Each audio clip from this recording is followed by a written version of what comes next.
Ridley Scott's seminal science fiction masterpiece Blade Runner opens to Los Angeles by night. The year is 2019.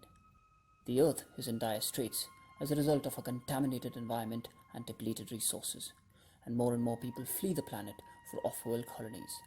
Those who remain are strictly divided into classes of people who inhabit the lush skyscrapers and those who rummage at its feet.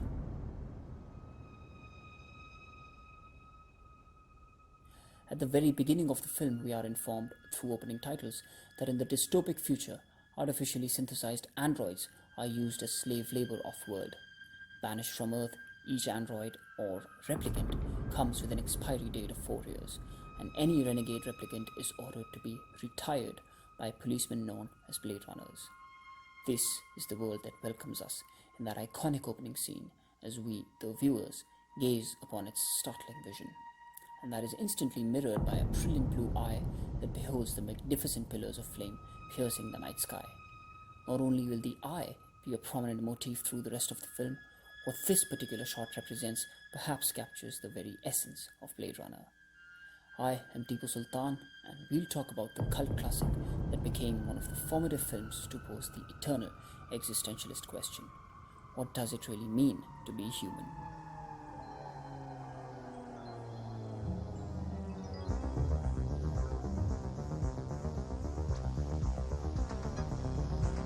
A lot has been said about Blade Runner, from its deeply rich production design, its glorious neo-noir cinematography, to the riveting sound design. But the most keenly discussed aspect of the film perhaps remains its central theme of identity. What does it mean to be a human being? Does the mere knowledge of it qualify as one to be called human? And more popularly, whether or not the film's protagonist, Rick Deckard, is a replicant himself. Well, the answer to that depends on who you're asking, honestly. He's a replicant. From the outset, Scott presents us with a dichotomous world. It is impeccable in its monolithic superstructures and messy in the bustling streets below them. The blandly homogeneous rich base down enormous hallways, whereas the ethnically variegated poor cramp along narrow alleyways. But the divide runs deeper than simply societal class structures, for Blade Runner deals with a much more significant and damning dissociation, that which stems from identity. The film's characters are either humans or replicants. The replicants are not just viewed and exploited like slaves. The very nature of their existence itself is not deemed the same significance as man's. Replicants are like any other machine. They're either a benefit or a hazard. If they're a benefit, it's not my problem. In trying to quell instincts of self-preservation, humans design replicants with a sophisticated time bomb that takes away their eroding agency. And sure enough, just as such an egregious arrangement proves unacceptable to the replicants, some rebel, thereby kickstarting the plot of the movie and their quest to regain agency over their own lives, something taken for granted by their human counterparts. However, in the world of Blade Runner, the divide between man and his synthetic progeny translates down to their differing physiologies, through man's inherent fragility and the replicant's physical superiority. Scott even goes a step further and provides all the film's replicant characters with a salient distinguishing feature, a unique glare burning within their eyes. And that brings us to the key element that pervades the film. Eyes are an essential part of Blade Runner, and form what is possibly the most persistent motif in the movie. Not only are eyes used as a major aesthetic choice, their penetrative gaze bores into each aspect of the film. From the aforementioned all-seeing eye at the beginning of the movie to the Voight-Kampff test itself, which gauges, among other physical and emotional responses, the fluctuation of the pupil and the dilation of the iris to determine if one's a replicant. So more than just aesthetic dressing, eyes here serve as an inextricable plot device. They determine person's identity. And sure enough, as eyes are the gateway to the soul, eyes in Blade Runner tell us a lot about the characters of the film. The artificiality of the replicant's eyes comes searing to the fore, whereas Tyrell, a figure shrouded in mystery, hides his behind thick trifocals, something that is also telling of his dependence on technology to function. But what is perhaps the most ironic of flourishes, Roy Batty wreaks death on his father, Tyrell, through the destruction of his very eyes, upending his authority and also reminding him of his own undeniable mortality, something that connects him with his own creations. And so, as the plot progresses, we learn that the lines between replicant and human may not be so well defined after all, as Deckard discovers Tyrell's secretary Rachel to be an unwitting replicant, having been fed false memories from his niece to help create a more fully realized personality. The distinction between the two becomes as abstruse as can be. For if one cannot trust their own memories, either real or plastic, then how can they even begin to define reality? Well, maybe Descartes can be of some help with that. I think, Sebastian. Therefore I am. The replicant is the perfect simulacrum, and like all true simulacra, its purpose is to replace the original. In the visual context of the movie, Scott does this either by rendering the distinction between human and android imperceptible at times, or through drawing some rather plainly obvious parallels. It's too bad she won't live! But then again, who does?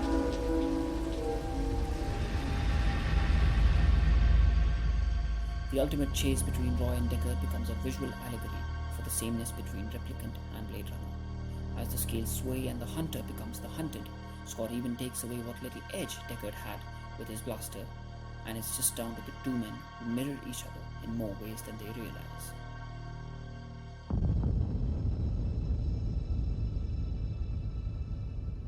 So, since human and android don't seem that different after all, this brings us to the film's most personal query. What truly defines our humanity? It's knowing that we are human enough. As we see in the case of Rachel, or even Deckard for that matter, the preconceived knowledge of our humanity is not that much reliable. Memories can be planted, sensory experiences can be simulated, and of course, at the end of it, both human and replicant are flesh and blood. Well, replicant more so if you take Tyrell's word for it. Commerce is our goal here at Tyrell. More human than human is our motto. That replicants tend to have an affinity for plastic memory or photographs indicates their yearning, rather programming, to anchor themselves to reality. Both Rachel and Deckard cling to photographs of times gone by, despite their implanted memories serving them as fully functioning people. However, we as humans too employ plastic memory, whether in the form of photographs, music, or even cinema, as a means to capture the reality of our time and the times of our reality.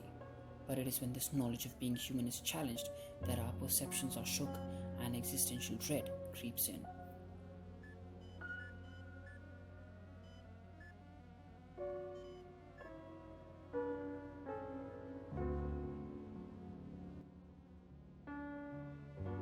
The most fundamental question then remains not whether one is a human or an android, but does it really matter anyway? When the replicants quote Descartes to validate their existence as being as real as humans, they do not meet the existential conundrum from a human perspective. To them, being human is the pinnacle of existence. However, the answer to their quest might actually lie with Sartre, according to whom existence precedes essence. It matters not whether one is a biologically produced mammal or an artificially synthesized construct, because there is no definitive way of being human. And so it makes no difference if you are not. What actually matters is what you choose to do with it, because in the end, whether you die in 4 years or 40, the final outcome of life is death. And that brings us to the last frontier of Blade Runner's existential odyssey. Is there any meaning at all to life, natural or artificial?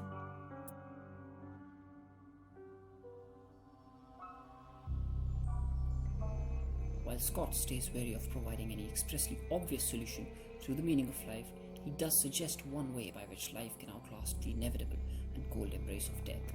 This happens in the iconic climax scene that concludes with the immortal Tears in Rain soliloquy by Rutger Hauer's Roy. The three replicants retired by Deckard before he faces off against Roy are killed either in the process of escape or engagement. Unlike them, Roy manages to not only overpower Deckard, but also has him at his mercy. His impending death finally catching up to him, Roy grapples with his mortality, pressing on for extra life. It is then, as Deckard hangs over the ledge of the skyscraper, helpless, that it dawns on Roy, who chooses to not only save Deckard, but himself as well. and after saving his life, Roy lays on a very stupefied Deckard, this mind-numbingly poignant monologue. I've seen things you people wouldn't believe. Attack ships on fire off the shoulder of Orion. I watched sea beams glitter in the dark near the 10-house gate.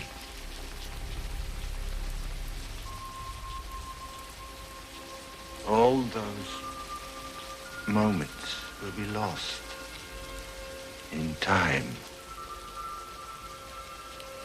Like tears in rain. This precisely forms the crux of the quandary posited by the film. In imparting to Deckard a glimpse of his life and his fantastical experiences, Roy manages to transcend death by living on in his memory. Through laying the seed of his legacy in Deckard, Roy finds deliverance from oblivion. And so, unlike his synthetic counterparts, Roy is the one who manages to truly rise beyond his station as an artificial being. Something which is echoed in that final flourish that follows his last words. Roy was, after all, the prodigal son. It is this reading of the film's final moments that showcases its erstwhile cynical view of existence in a completely new light. Our legacy outlasts our life. Roy choosing to share his experiences gives himself a new life in Deckard's memory of him. It is a precursor to plastic memory, which lasts longer and has far greater reach. However, both serve the same function of prolonging the expiry of a person through the dissemination of their being across the shared consciousness of what could be loosely termed their audience. To me, Blade Runner deftly explores the rather assuring notion of how the things we accomplish in our life and the legacy we leave behind is what matters in the end. The things we see, be it glittering sea beams or a gleaming metropolis, if we are able to share them, then our lives will be for a cause, and death will not be that much more absolute. The rather out-of-place shot of a disjointed eye at the beginning of the film, the eye which sees all, reflects that very sentiment. It is denotative of how there is always an eye watching, and by extension of that, engaged in meaning-making. And so, whether it is human or artificial, life in the end finds meaning. Blade Runner, which released in 1982, has since enjoyed a cult status. Not being a commercial or critical success upon release, its rightful legacy today is of one of the most accomplished science fiction films and a timeless work of art deliberating about the nature of identity. As the film finally expands into a sequel after 35 years, there continues to be so much more to discover and deconstruct in its magnificent and haunting dystopia.